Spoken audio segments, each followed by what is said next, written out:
She was sold by her own father, humiliated in front of the whole town for being too fat to marry, until her fiancé's older brother stepped forward and claimed her as his own. But was it an act of protection or the beginning of a far more dangerous bargain? In the dusty heart of the Wild West, family honor, buried debts, and forbidden desire will collide, pulling her into a web of secrets that could either save her or destroy everyone she loves. And the truth, it won't come until the very last moment. Stay with us until the end of this incredible story to uncover the shocking final revelation. And before we begin, make sure you're subscribed because we post the best stories every single day. Tell us in the comments where you're watching from, and don't forget to leave a like if you're ready for a tale that will keep you on the edge of your seat. The summer sun was unforgiving, its golden rays spilling over the dusty main street of Willow Creek. The whole town had gathered in front of the Whitmore family's large barn, decorated with white ribbons and fresh wildflowers for the announcement. Helena Morgan stood at the center of it all, the heat clinging to her skin under the pale blue dress her father had chosen. Her hands trembled inside her gloves, but her chin was high. She'd been taught that appearances mattered more than feelings. Today she would be promised to Thomas Whitmore, heir to the richest cattle ranch in the county, a man she had never spoken to until this moment. She expected indifference, maybe cold politeness. What she didn't expect were his words. Thomas stepped forward, adjusting his hat with a smirk. His voice carried easily over the crowd. "I don't know what my father was thinking," he said, his eyes traveling slowly, deliberately over her figure. "But I won't marry a woman who can barely walk up the church steps without catching her breath." A ripple of laughter, cruel and sharp, cut through the murmurs. Helena's face burned, but she didn't move. She wouldn't give him the satisfaction of seeing her break. Her father, Henry Morgan, shifted uncomfortably but said nothing. His deal was made. Her dignity was not part of the bargain. And then a voice, deep, firm, and carrying the weight of command, broke through the air. "That's enough, Thomas." Samuel Whitmore emerged from the shadow of the barn. Taller than his brother, broader in the shoulders, his presence made the crowd instinctively part. His dark coat hung open, revealing the glint of a pocket watch and the faint scar running along his jaw. He didn't look at Thomas, he didn't look at the crowd. His eyes found Helena, and for a moment it felt like the noise faded to nothing. "She's not yours to humiliate," he said slowly, each word deliberate. "Because she's mine." The gasp that rose from the crowd was almost physical. Thomas's smirk faltered. "What are you talking about?" Samuel stepped closer, his boots kicking up small clouds of dust. "I'm claiming her, here and now. If anyone has a problem with that—" His gaze swept over the onlookers, landing briefly on Henry Morgan. "They can speak to me directly." Helena's breath caught. She had no words, no understanding of why this man, this stranger, was standing between her and public ruin. Thomas's fists clenched at his sides. "You can't just take her." Samuel's voice dropped, but it was no less dangerous. "Watch me." He extended a hand toward Helena. Every eye was on her now. Her fingers twitched inside her glove. This man was the brother of the man who had just humiliated her. And yet his gaze didn't hold mockery, only a strange, fierce resolve. She placed her hand in his. A murmur rolled through the crowd, half scandal, half fascination. The preacher's wife clutched her pearls. Men whispered behind their hats. Somewhere in the distance a horse neighed as if punctuating the tension. Samuel turned to her father. "I'll discuss the terms with you later. For now, I'm taking her home." Without waiting for an answer, he led Helena away from the gathering, his grip steady, his pace unyielding. She didn't dare look back. But inside, one question screamed louder than the crowd they'd left behind. Why had he claimed her? And perhaps more dangerously, what did he intend to do with her now? The road to the Whitmore ranch ran like a scar through the prairie, hard-packed, sun-whitened, and empty. Samuel didn't release Helena's hand until they reached his horse. He lifted her onto the saddle without asking permission, steady as a pillar, then swung up behind and took the reins. His coat brushed her shoulder. She could feel the quiet power in his chest as he breathed. "Am I safe with you?" she asked, trying to keep her voice from shaking. "Yes." A single word, ironed flat. "You're safe. Why did you—" She stopped. The question was too big for the road, too raw for the heat. He didn't answer anyway. They rode in silence past oat fields and wind-stunted cottonwoods until a weathered archway of timber appeared, carved with a single word, Whitmore. Beyond it, the ranch spread in all directions. Low barns with tin roofs, pens full of restless cattle, a bunkhouse with laundry flapping like white flags of surrender. The main house crowned a rise, wide-porched and brick-faced, its windows winking with afternoon light. Hands paused in their work to stare. Some nodded to Samuel, others looked from Helena to him with frank curiosity, as if trying to solve a riddle mid-stride. A black dog trotted alongside the horse, tongue lolling, then darted away when a stable boy whistled. At the steps of the porch, Samuel dismounted first and offered his hand. Helena slid down and found the planks were cool in the sliver of shade. The door opened before they could knock. Samuel. Eleanor Whitmore stood framed by lace curtains, pressed into a dress of shadow blue silk, her hair swept into a stern knot. Her eyes went to Helena's gloves, to the dust on her skirt, to Samuel's fingers still around her wrist. "You brought a storm home." "Better a storm than a fire," he said. Behind Eleanor, voices clattered, footmen, the clink of china, the hush of a house bracing.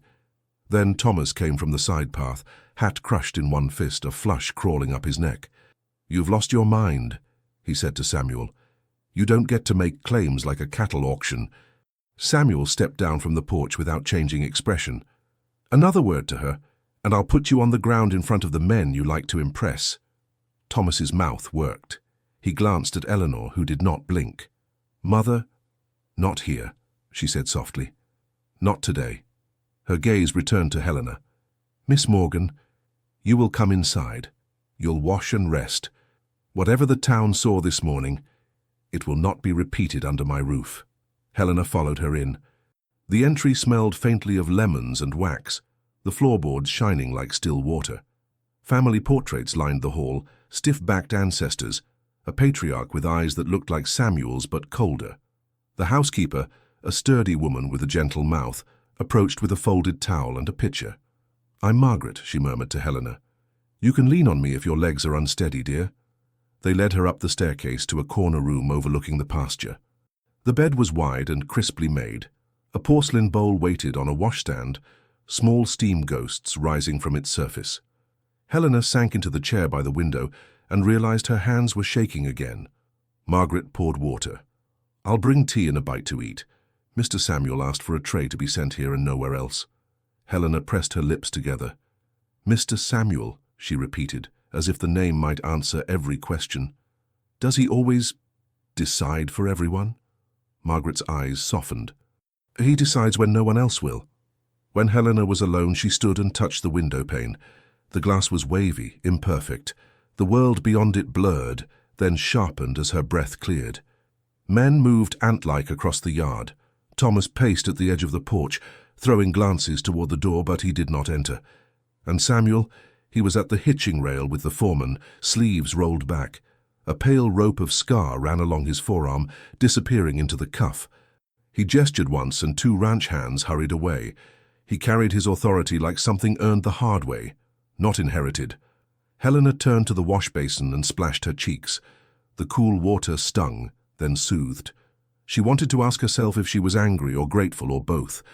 Instead, she watched the dried lines of dust leave her skin and wondered how a day could crack a life into before and after. The tea arrived, fragrant and sweetened, with a plate of cold chicken and bread. She had not realized how hungry she was until the first bite dissolved against her tongue. Margaret hovered, then tactfully busied herself with the curtains. "People talk," Helena said at last, setting down her cup. "What do they say about Mr. Samuel?" "That he came home from the war with a bullet he never took out," Margaret said, voice low. "That he sleeps with the windows open even in winter. That he lost a friend in a river and won't cross one after dark. That he doesn't drink whiskey unless he has to. Unless he has to. Some evenings a man needs quiet more than silence." Margaret folded the towel with precise fingers. "And some wounds ache louder than others." A bootstep sounded in the hall. Margaret straightened and slipped out as Samuel filled the doorway. He removed his hat but didn't enter, as if respecting an invisible line on the floor. "Do you need anything?" he asked. "A reason," she said. His jaw ticked once. You'll have one. Not all at once. That is not an answer. It's the one I can give you now. He looked at her gloves, still on the table. If you're to stay here, there will be rules. My rules. You don't walk the yard alone after sundown. You don't answer the door at night. If Thomas speaks to you, you don't reply unless I'm present. If anyone gives you trouble, you ring. He set a small brass bell on the washstand. Its handle was carved with a vine and a blossom, worn smooth with use. I'll hear it. And if I don't obey?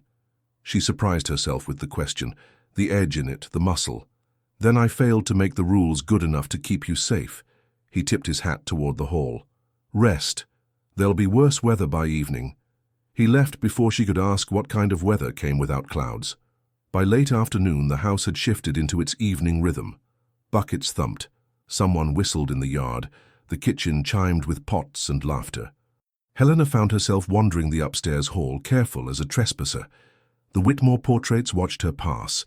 One frame, sun-faded and crooked, held two boys on a fence rail. Thomas, perhaps 10, his hair already neat.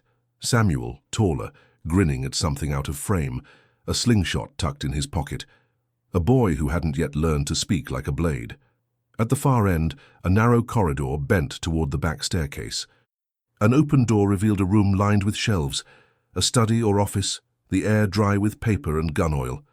His space. Helena told herself to turn away. Instead, she stepped inside, drawn by the smell of leather and sunlight on wood. Maps were pinned to the wall, rivers, cattle trails, soil lines penciled and repenciled. On the desk, an open ledger showed neat columns of figures, a thin smear of dust where a palm had rested. She traced a name with her eyes. Morgan, written months back, the numerals beside it circled and then crossed. Her breath snagged. Her name. Her father's. A debt, paid or moved. She couldn't tell. Footsteps sounded on the back stairs. Helena slipped behind the half-closed door, pulse skittering.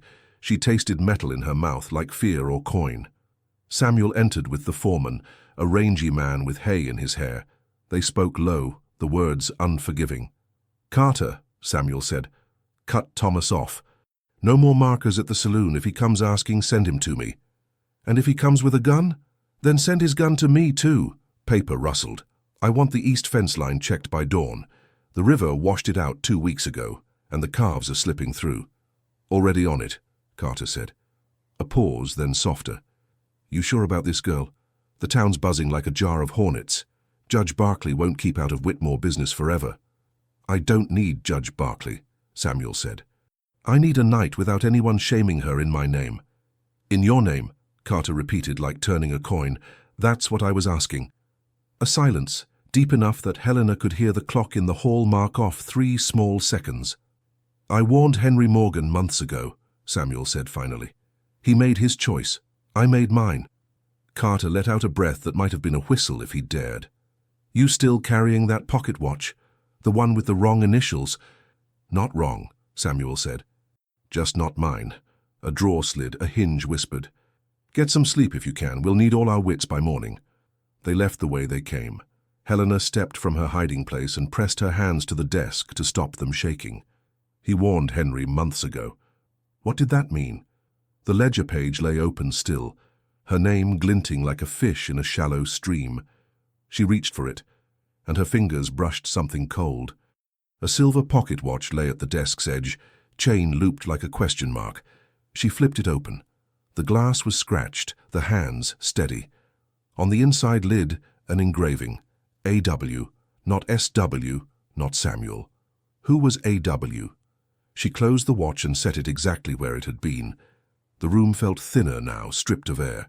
She slipped into the corridor, careful not to make the floorboards speak, and ran her fingertips along the wall until she found her door again.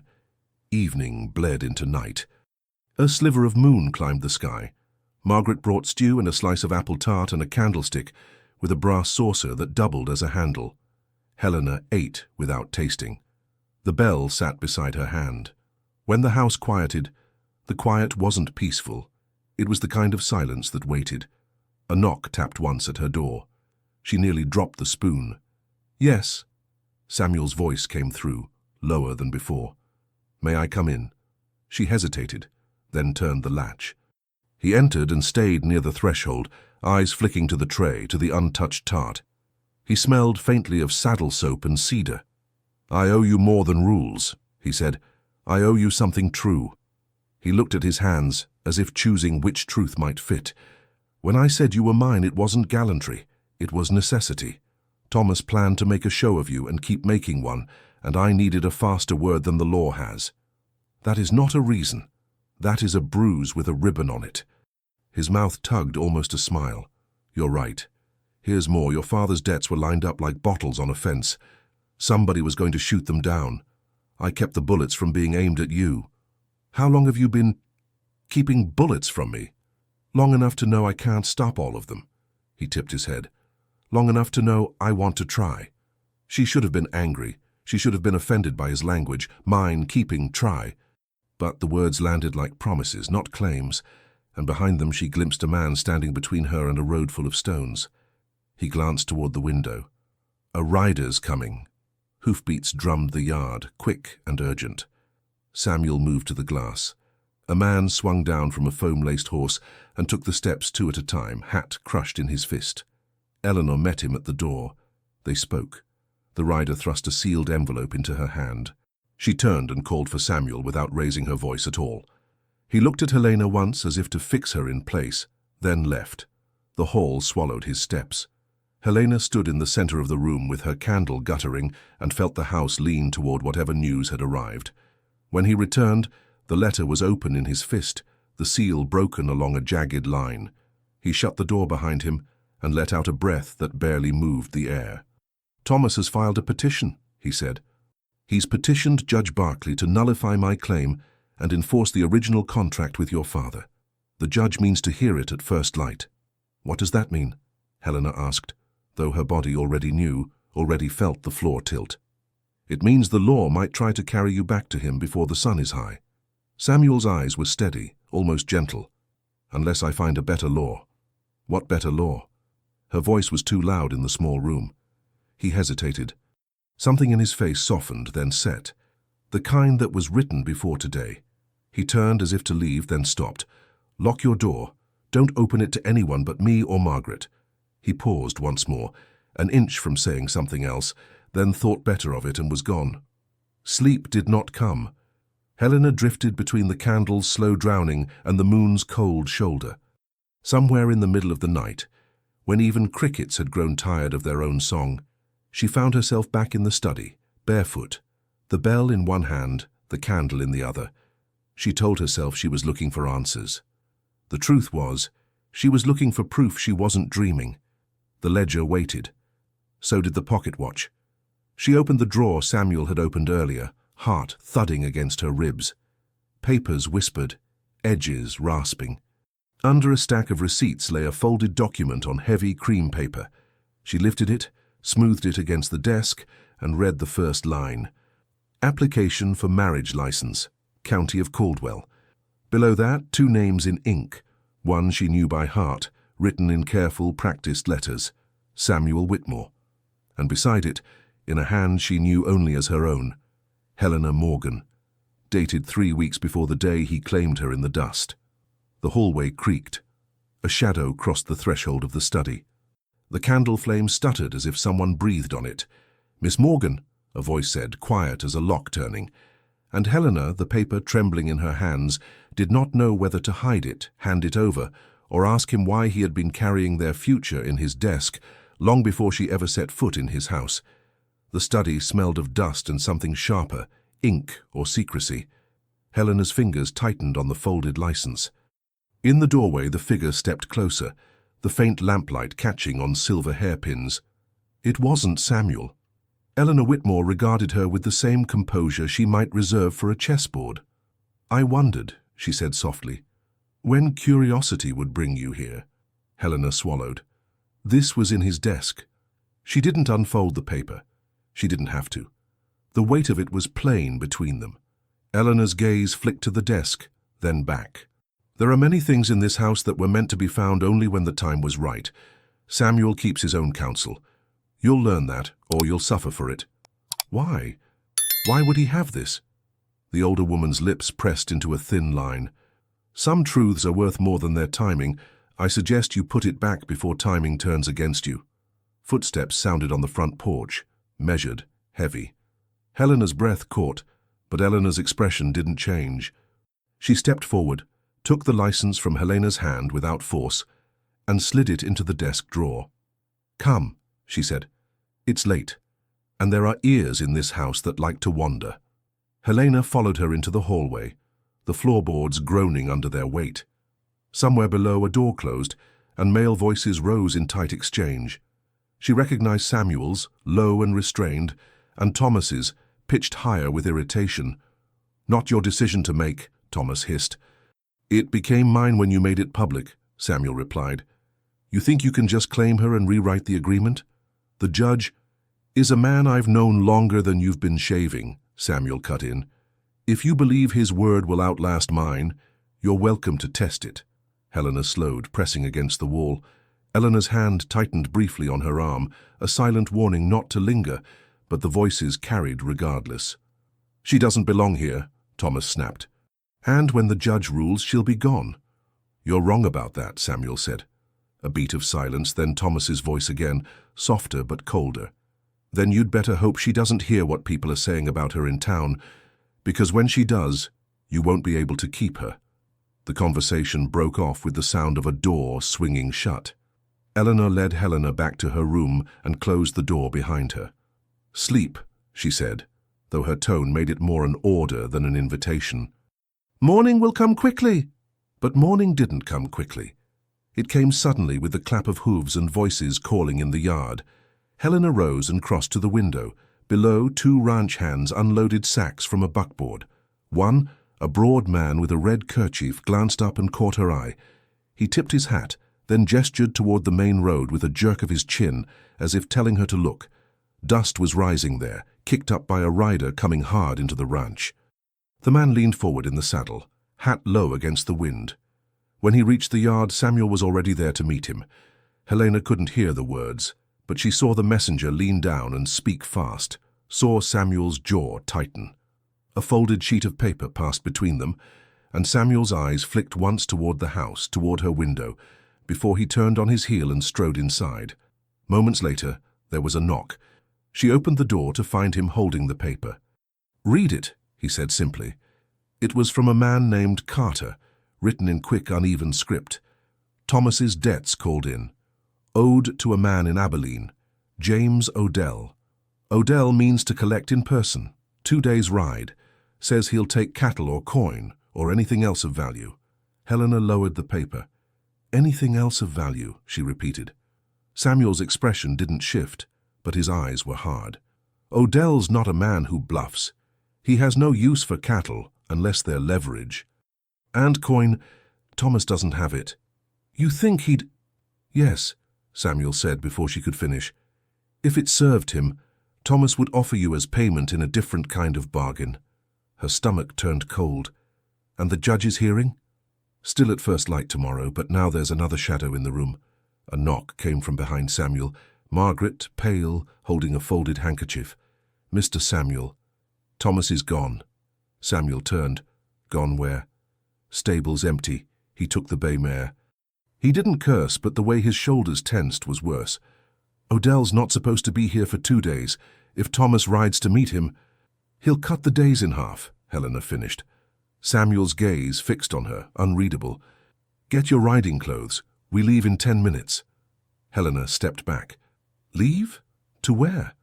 "To make sure Thomas doesn't trade something he has no right to sell." Margaret hesitated in the doorway, eyes darting between them. "Mr. Samuels, if you go, you'll miss the judge's hearing. I'll send Carter to speak in my place." He looked back at Helena. "But I won't risk him reaching Odell first." Eleanor's voice drifted from the far end of the hall. "And if you're wrong?" Samuel didn't turn. "Then we'll be back before dark." Helena's pulse beat fast in her throat. She didn't trust Thomas, but she didn't trust the road either, especially not the kind that led toward a man like Odell. Yet when Samuel offered his hand again, she took it. By the time they reached the yard, the sun was sharp in the sky and 2 saddled horses waited. Samuel swung into the saddle and looked down at her. "Stay close." and no matter what you hear, don't speak unless I tell you." They rode out through the gates, the archway shrinking behind them, the open prairie swallowing the sound of hooves until only the wind spoke in her ears. Hours later, with the land flattening into scrub and sky, they saw a rider on the horizon, a bay mare running hard, her rider hunched low. It was Thomas, and he wasn't alone. A second rider flanked him, lean and dark, with the kind of stillness that meant trouble. Samuel reined in just short of the ridge, eyes narrowing. "Odell's early." Helena followed his gaze, the distance shimmering with heat, and felt the air change around them, thicker, heavier, as if the land itself knew that whoever James Odell was, he'd brought more than dust in his wake. The two riders drew closer, the bay mare's stride stretching under Thomas's weight. Dust clung to the air like smoke. The man beside him, Odell, rode a black gelding with an easy, controlled gait, as if the distance didn't matter, as if he had all the time in the world. Samuel dismounted without a word, handing Helena his reins. "Stay here." His voice was low, clipped. "And keep your eyes on me, not on him." She nodded, though her grip on the leather was tight enough to ache. Thomas spotted them first, his face twisted, anger, surprise, something in between. "Samuel, what in—" "Dismount," Samuel interrupted. Odell reined in beside Thomas, his posture loose in the saddle. He was tall, with a sun-cut face and a neatly trimmed beard. His eyes swept Helena once before settling on Samuel. "You're the elder Whitmore." "You're early," Samuel said. Odell smiled without warmth. "Business waits for no man. I came to collect." Samuel's jaw worked once. "Not from her." The smile deepened, but it was colder now. "I didn't come for a woman, but I'm not blind to leverage when it rides into my sight." Helena's fingers tightened on the reins. Thomas swung down from the mare, dust puffing under his boots. "You don't get to tell him what's off the table. You don't run this deal." Samuel stepped forward, closing the space between them. "If you've dragged Odell here to solve your debts with someone else's dignity, you've already lost." Odell slid from his horse with the ease of a man used to carrying weight, whether in gold, cattle, or blood. "Debt's a funny thing," he said, moving slowly toward them. "It changes shape depending on who's holding it." Samuel's hand brushed the inside of his coat. He wasn't reaching for the watch. "Try to change its shape with her," he said, "and I'll change yours." The air went still. Even the horses seemed to feel the taut line between them. Odell studied him for a moment, then laughed softly. "I'll give you credit, Whitmore. Not many men put their neck on the block for someone they've known less than a week." His gaze flicked back to Helena. "But you might want to tell her what happens when you fail." Samuel didn't flinch. "I don't plan to." Odell tipped his hat to Helena, as if she'd been a hostess at a polite gathering. "Pleasure seeing you, miss." He mounted again, as unhurried as he'd arrived. 2 days, Samuel. After that, I take something worth my trouble." They watched him ride away until the dust closed around him. Thomas's voice broke the silence. "You're making a mistake." "I've made bigger ones," Samuel replied. He caught the reins from Helena, mounted, and looked down at his brother. "You ride back to the ranch." "Alone." Thomas bristled, but Samuel's stare left no room for argument. He turned the mare toward the main road, shoulders stiff. Helena and Samuel rode in the opposite direction, the sun sliding lower, the land stretching out like an endless question. For a while, neither spoke. It wasn't until they reached the river crossing, a narrow stretch where the current shimmered over smooth stones, that Samuel slowed. "We'll camp here," he said. "Camp?" Helena glanced at the low bank, the sparse trees leaning over the water. "Why not ride back?" "Because if Odell's early, he's not alone on the road. Better to let him think we're moving elsewhere." He swung down, looping the reins over a branch. She dismounted stiffly, watching him pull a small tin from his saddlebag. "You've done this before," she said. "Too many times." He crouched to start a fire, striking flint with the precision of habit. Helena watched the sparks catch, the flames lick up through the kindling. "Why did Thomas owe him?" she asked. "Cards," Samuel said simply. "Cards and drink, same as most weak men. But Odell doesn't forgive the way a saloon does. He'll trade debt for anything that bleeds value." Helena looked toward the trees, listening for sounds beyond the water's murmur. "And what about the judge's hearing?" He fed a stick into the fire. "Carter will stand for me. It won't be enough to close the matter, but it will buy us time." The flames snapped, sending a drift of sparks into the darkening air. Samuel leaned back, his face carved by the flicker. "Tomorrow, we'll move before dawn. There's someone we need to see." "Who?" "An old friend," he said, "or an old enemy, depending on the day." They ate in near silence, hard bread, salted beef from a wrapped cloth. Helena drank from the canteen, the water tasting faintly of tin. When the fire burned low, Samuel unrolled a blanket for her on the lee side of a boulder. "You'll be warmer here. The wind turns after midnight." She sat, pulling her shawl close. "You give orders as if you expect everyone to follow them." "Not everyone," he said, settling across from her. "Just the ones I can't afford to lose." She opened her mouth to ask if she was one of them, but his eyes had already gone to the dark line of trees beyond the firelight. The river's voice filled the space between them. Somewhere in the brush, a branch cracked. Samuel's hand went to his coat, and this time she knew he wasn't reaching for the watch. The snap of the branch was followed by silence, too complete, too deliberate. Samuel rose without a word, moving like a man who had been here before, who knew the difference between a deer's clumsy step and a boot's calculated weight. "Stay by the fire," he murmured. Helena's breath caught as he slipped into the shadows beyond the boulder. The fire seemed smaller in his absence, the dark pressing in like a closing hand. She strained to listen, a whisper of water over stones, the low groan of a tree in the wind. Then, another sound, a voice. Not Samuel's. Her name, spoken almost gently. "Helena." She froze. The voice was unfamiliar, but it carried a strange intimacy, as if the speaker had been waiting for her. She scanned the tree line but saw nothing beyond shifting shadows. "Who's there?" Her voice was too thin. The darkness answered only with the soft thud of footsteps retreating. Moments later, Samuel emerged, his coat open, a pistol loose in his hand. "What did you hear?" "Someone said my name from the trees." His face didn't change, but something tightened in it. He glanced over his shoulder. "We're leaving." "But—" "Now, Helena." They packed in silence, the fire kicked apart with a boot heel. The horses seemed restless, tossing their heads as Samuel mounted. Helena followed, her pulse still loud in her ears.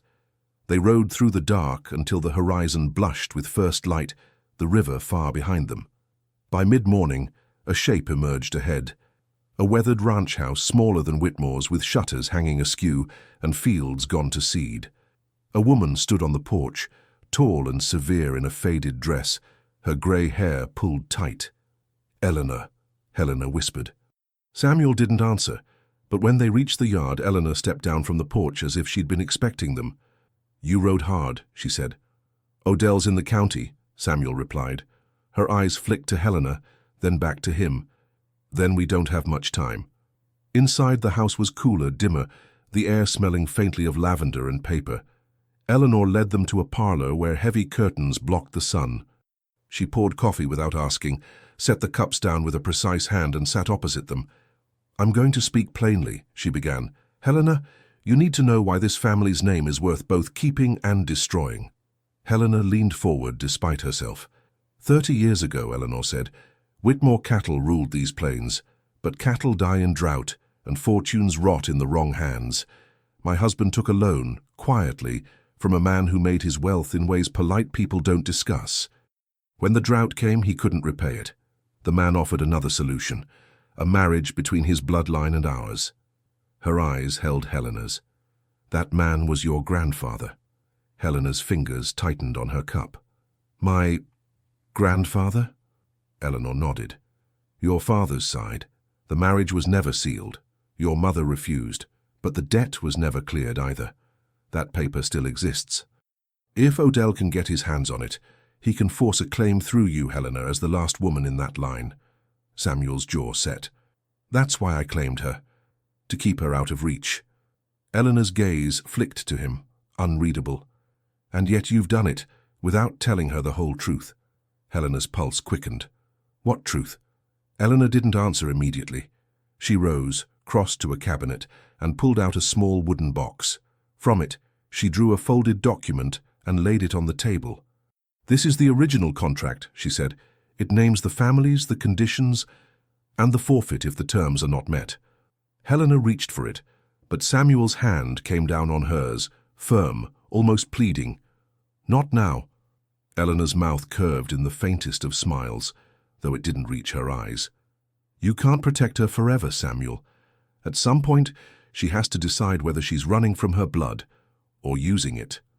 Outside, a horse's whinny cut through the tension. The sound was sharp, urgent. Samuel was on his feet in an instant, crossing to the window. A rider was coming fast up the road, a ranch hand from Whitmore, dust and sweat streaking his face. He burst into the room without knocking. "Mr. Samuel, Judge Barkley moved the hearing. It's today in less than an hour." Helena's stomach turned. "We'll never make it back in time." Samuel's gaze swept between her and Eleanor. "Then we don't go back," he said. "We make our stand here." Eleanor's fingers tapped once on the box, the sound sharp as a gavel.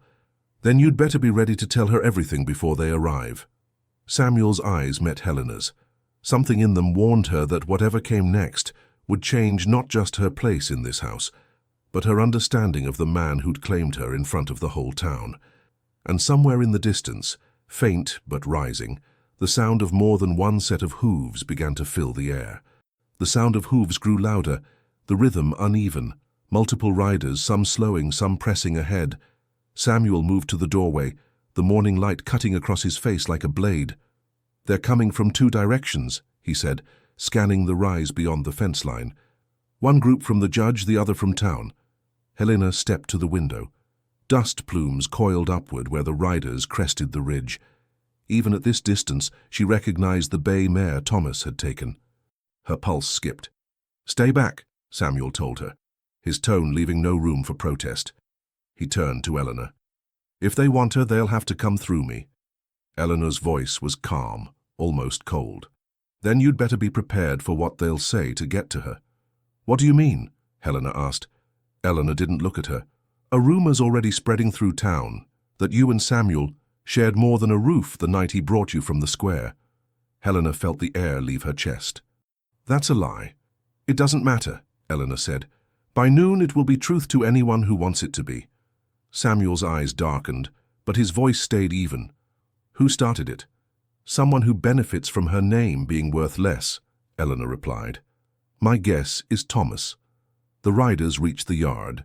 Judge Barkley was in the lead, broad-shouldered, his black coat straining at the seams, his face carved by years of reading more lies than laws. Behind him came Thomas, hat low but grin quick, and 2 deputies with rifles laid across their saddles.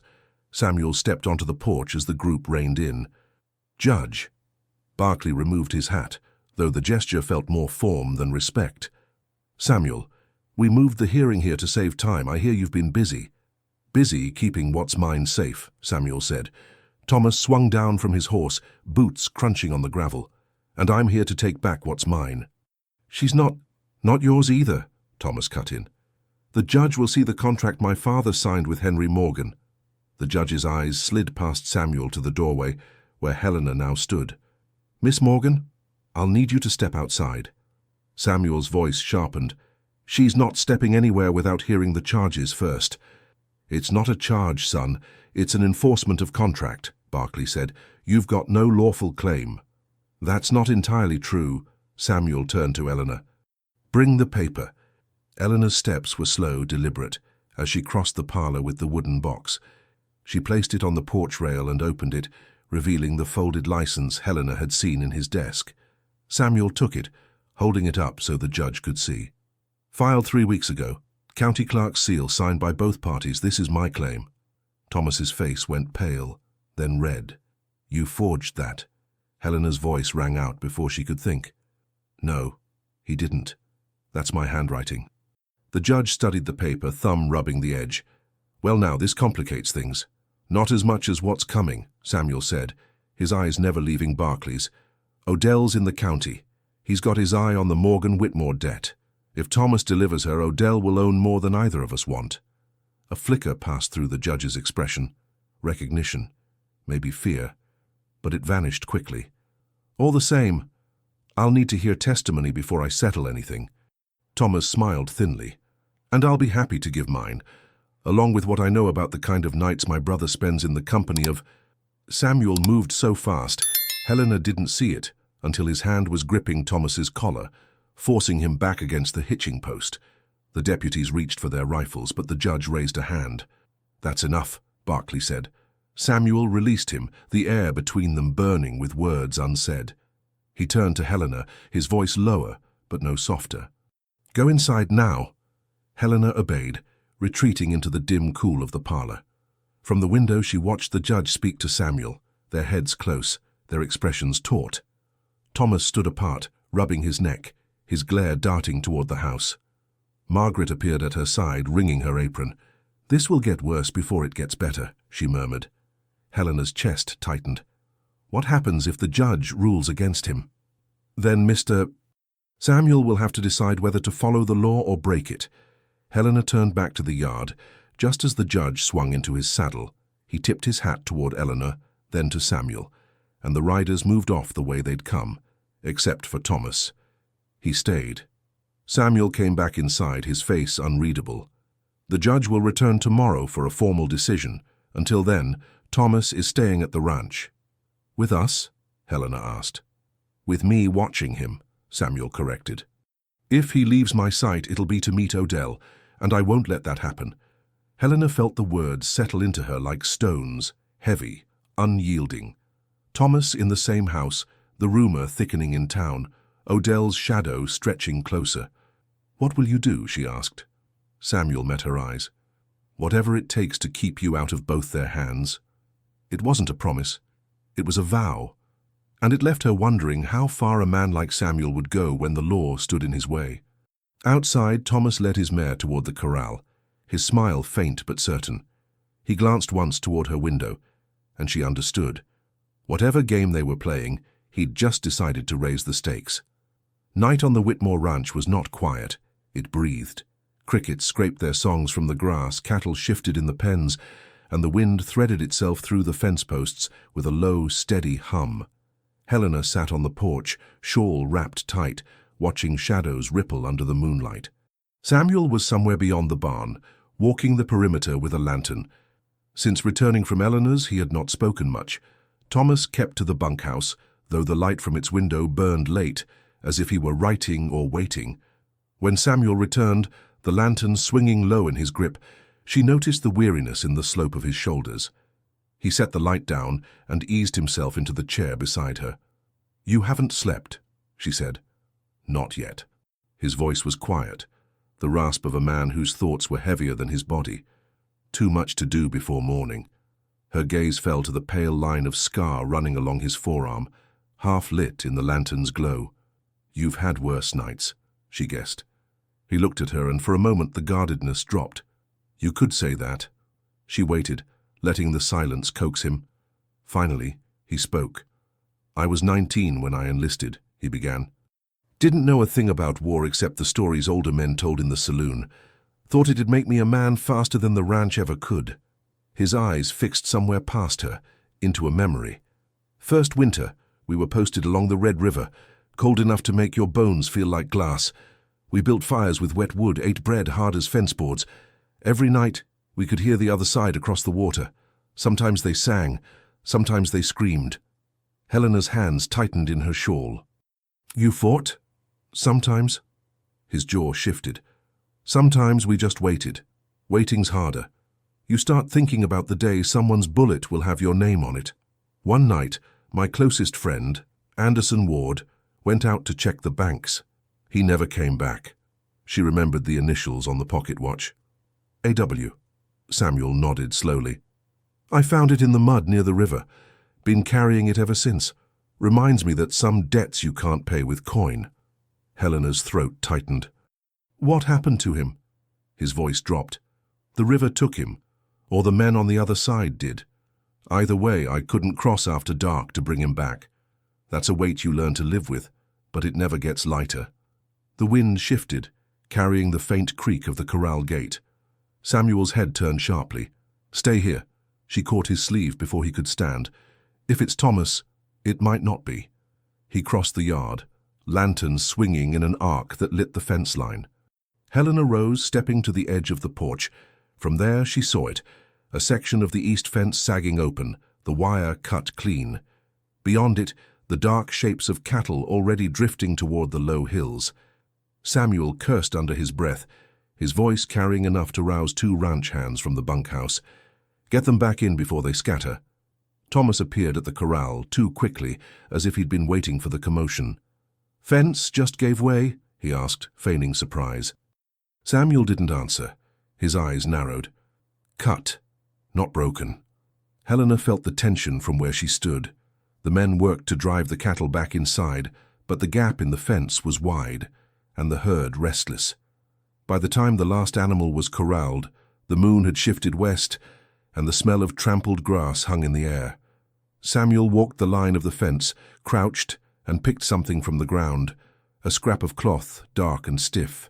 He brought it back to the porch and set it in Helena's hand. "Recognize it?" She turned it over in the lantern light. The weave was coarse, dyed a faded red. Not from any of the ranch uniforms. "No," she said softly. "I do," Samuel replied. "It's Odell's man's neckerchief. I've seen him wear it." Thomas's voice came from behind them. "So what? Could be anyone's." Samuel didn't turn. It was tied to the fence post, like a calling card. Helena's stomach tightened. "Why would they—" "To show they can reach us," Samuel said. Eleanor appeared in the doorway, her robe tied loose, her expression unreadable. "They'll try again. Not for the cattle. For her." Helena met her gaze. "Then what do we do?" Eleanor looked at Samuel. "He knows."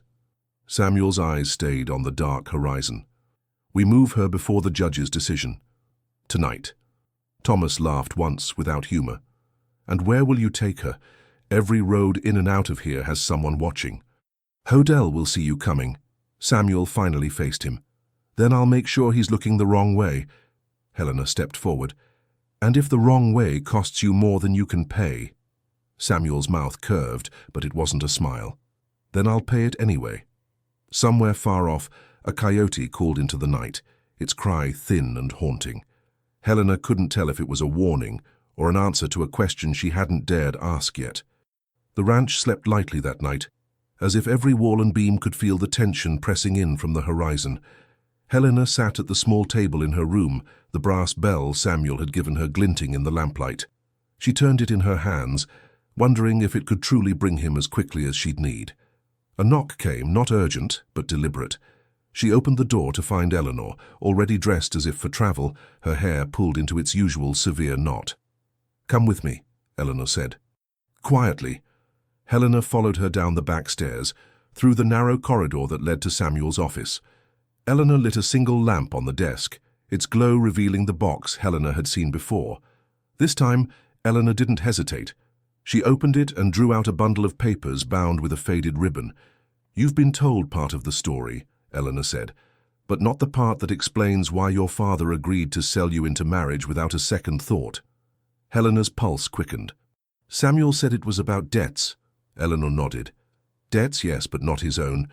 These were your grandfather's, debts that became your father's when the old man died. And your father, he didn't just owe money, he owed silence." She untied the ribbon and spread the papers across the desk.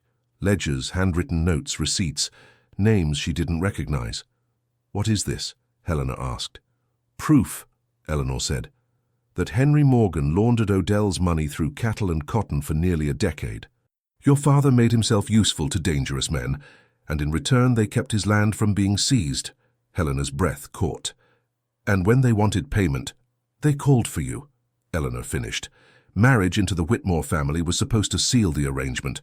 Odell doesn't just want to collect, he wants to legitimize his reach, and you, child, are his ticket to doing so without firing a single shot." Helena's mind reeled. "Does Samuel know all of this?" "He knows enough," Eleanor said. "But he doesn't know I've kept the full record. If this falls into Odell's hands, he won't just have a claim on you, he'll have leverage over every man in this county who ever did business with Henry Morgan." Before Helena could answer, footsteps thudded outside. Samuel appeared in the doorway, his eyes going first to her, then to the spread of papers. "I told you to stay in your room," he said, voice low but edged. She came with me, Eleanor said, unflinching. Samuel stepped inside, shutting the door behind him.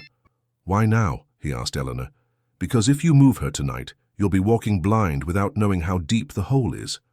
Helena rose from her chair. She says my father worked with Odell for years. Samuel's jaw tightened, but he didn't deny it. I've suspected. That's why I warned him months ago to keep you away from Thomas. But Henry Morgan doesn't take warnings. He takes deals. Eleanor slid one of the papers toward him. Here's the deal your father took that started all of this. Look at the date. Samuel's eyes scanned the page. 8 months before I filed the license. Helena's breath caught. You knew even then. His gaze met hers. I knew Odell would come calling. I didn't know how soon. The tension in the room thickened until Eleanor broke it with a sharp glance toward the window. We don't have much time. There's movement at the edge of the north pasture. Samuel crossed to the desk, scooping the papers back into the box. Helena, pack only what you can carry. We ride before the moon sets. And if Odell is already on the road, Eleanor asked. Then we'll meet him where the road narrows, Samuel said. Helena stepped toward him. If the judge rules tomorrow and I'm gone, you'll be safer than if you stayed, Samuel cut in. The judge can't hand over what he can't find. He left without waiting for her answer, his boots heavy against the floorboards. Eleanor closed the box and pushed it into Helena's hands. If you trust him, give him this when the time is right, not before. In the yard, the ranch hands moved like shadows, saddling horses, loading supplies. The night air was thick with the smell of leather and the faint tang of fear. Samuel was tightening the cinch on his horse when Helena approached. What if Thomas follows us? She asked. He won't, Samuel said without looking up. He'll be too busy convincing the judge that I kidnapped you. And when the judge hears that? Samuel mounted, his face unreadable in the moonlight. Then I'll give him a different story, one he can't repeat without tearing down his own court. Helena swung into her saddle, the box Eleanor had given her pressed against her side. She didn't know yet what would be worth more, the papers inside it, or the moment she'd have to decide whether to use them. As they rode out, the ranch fell behind them, the open land stretching ahead in pale silver under the moon. Somewhere out there was Odell. Somewhere behind them was Thomas. And between both was the truth, sharp enough to cut through them all. The night road was a ribbon of pale dust, curling through mesquite and low hills. Samuel kept their pace steady, not too fast to draw attention, but not slow enough to be caught. Helena's fingers tightened around the reins, the wooden box Eleanor had given her wedged securely in her saddlebag. By the time they reached the foothills, the moon was sinking and the first hints of dawn were brushing the horizon. Samuel slowed near a cluster of abandoned cabins, their roofs sagging, windows black. We'll rest here, he said. Helena slid from her saddle, her legs aching from the long ride. Is this safe? As safe as anywhere tonight. He tethered the horses in the lee of a crumbling wall. We'll be gone before the sun clears the ridge. She followed him inside the largest cabin, where the air was cool and smelled faintly of old ash. Samuel set down his pack, scanned the corners, then gestured for her to sit. They had been still for less than 10 minutes when Helena caught it, the faint jingle of tack, the whisper of movement outside. Samuel heard it too, his eyes flicked to the doorway. Stay here, he murmured.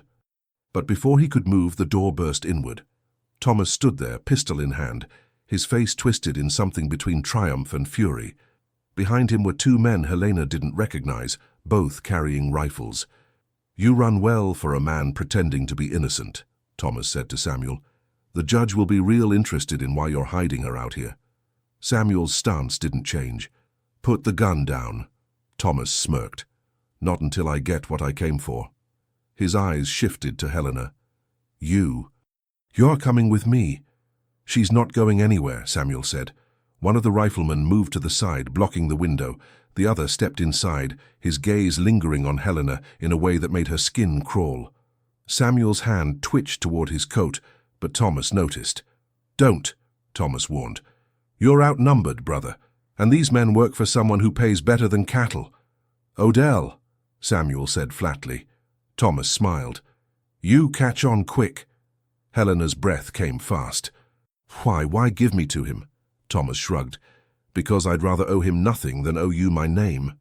Before Samuel could respond, the sound of horses thundering up the trail filled the air. All eyes turned toward the open doorway, just as a dark figure appeared, rifle raised. "Drop it!" the newcomer barked. The man's voice was gravel and steel. He stepped inside, the light revealing a weathered face beneath a wide-brimmed hat. "Samuel, you picked a bad place to stop." Samuel's expression shifted, just enough for Helena to see recognition. "Ward?" The man nodded once. "Didn't think you'd ride back into my county without saying hello." Thomas's eyes narrowed. "Who is this?" "An old friend," Samuel said. "And the man who's going to tell you to leave before I stop being polite." Ward's gaze flicked over the room, assessing the angles, the weapons. "Odell's on the move," he said.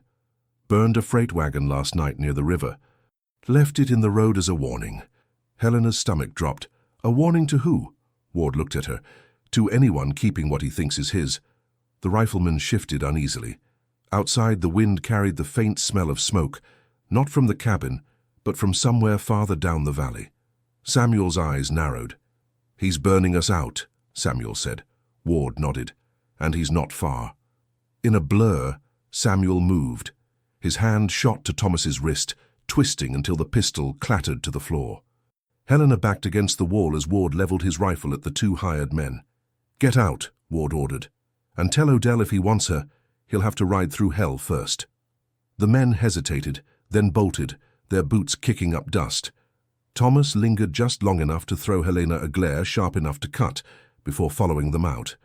When the sound of hooves faded, Samuel turned to Ward. "How close is he?" "Close enough you'll smell him before you see him," Ward replied. "You've got one shot at moving her before he pins you in." Samuel looked at Helena. "We ride, now." They left the cabin at a gallop, the trail winding through scrub and rock. But halfway down the valley, Helena smelled it, the acrid sting of burning wood. Smoke rose ahead, black against the pale dawn. When they crested the ridge, her breath caught. Below, the northern edge of the Whitmore Ranch was on fire. Flames climbed the fence posts, raced through dry grass toward the outbuildings. Figures moved in the smoke, riders circling like vultures. Samuel reined in hard. "He's not just after you," he said grimly. "He's taking the ranch." Ward's voice was tight. "You want to save it, we have to split. I'll draw them off." Samuel's eyes stayed on the flames. "If you do that, you won't make it back." "Wasn't planning on it," Ward said. Helena's heart pounded. "Samuel." But he didn't look at her. His gaze was fixed on the burning fields, on the choice in front of him. Stay and defend the ranch or ride and protect her. Either way, something, maybe everything, would be lost. And as the wind shifted, bringing the fire's heat against her face, Helena knew that whichever path he chose would leave them standing in the ashes of what couldn't be saved. The fire moved like a living thing, swallowing grass and fence alike, its roar carried on the wind. Smoke blurred the edges of the ranch below, hiding whether the house still stood. Helena tasted ash with every breath. Samuel's eyes didn't leave the flames. "Ward, take her." Ward shook his head. "You know he wants you as much as he wants her. If I ride off with her alone, Odell will think it's bait, and he'll come harder." "Exactly," Samuel said. "That's the point." Helena gripped the pommel of her saddle. "No, I'm not letting you stay here and—" "You don't have a choice," he said, sharper than he meant to, then softer. "If I don't keep him busy, he'll follow us both. And if he follows us both, we don't get out." Below them, riders fanned through the smoke. One broke from the group, a dark shape on a black gelding. Even from this distance, Helena knew it was Odell. Ward swore under his breath. "He's coming straight up the draw." Samuel reached into his coat and pulled out the pocket watch, the silver dulled by years of wear. He pressed it into Helena's hand. "When you reach the river, give this to the man at the ferry. He owes me a crossing, no questions asked." She looked down at the initials inside. A.W. "Anderson Ward," Samuel said. "My friend, my debt. You'll be safe if you use his name." Her throat ached. "You've been carrying this for him all these years." "And for me," Samuel admitted, "to remind me what happens when I wait too long to act." Hoofbeats thundered closer. Ward pulled his rifle from its scabbard. "We've got seconds." Samuel turned to Helena. There's one more thing you need to know before you go. That license I filed 3 weeks before I claimed you, it wasn't just to keep you from Thomas. Her pulse hammered. Then why? Because your father came to me with Odell's offer, he said, the words low but hard. He wanted me to take it, to marry you in name only, hand you over when Odell called for you. I told him no. Then I filed the license without his consent, so the law would have to come through me first. Helena's stomach twisted. My father, he knew. Samuel's gaze held hers. He agreed to it, and when I refused, he made the deal with Thomas instead. The world seemed to tilt under her. The fire's heat pressed against her skin, but her chest felt cold. Why didn't you tell me? Because I needed you to see me before you saw the man who did this to you. Ward's shout cut through the air. Samuel, he's here! Odell's black gelding broke through the smoke, the man himself calm in the saddle, his coat unruffled by the chaos around him. He reined in just out of rifle range, his smile slow, deliberate. Samuel Whitmore, Odell called, voice carrying easily over the distance. You've got something that belongs to me. Samuel didn't answer. He looked at Helena. Go. She shook her head, the box Eleanor had given her pressing against her side. Not without you. Ward's horse sidestepped, restless. If you want her safe, Samuel, now's the time. Samuel's jaw tightened. Ride, Helena, and don't look back. She hesitated one heartbeat too long, and then Ward's hand closed on her reins, yanking her horse into motion. The world blurred. Smoke, wind, the pounding rhythm of hooves.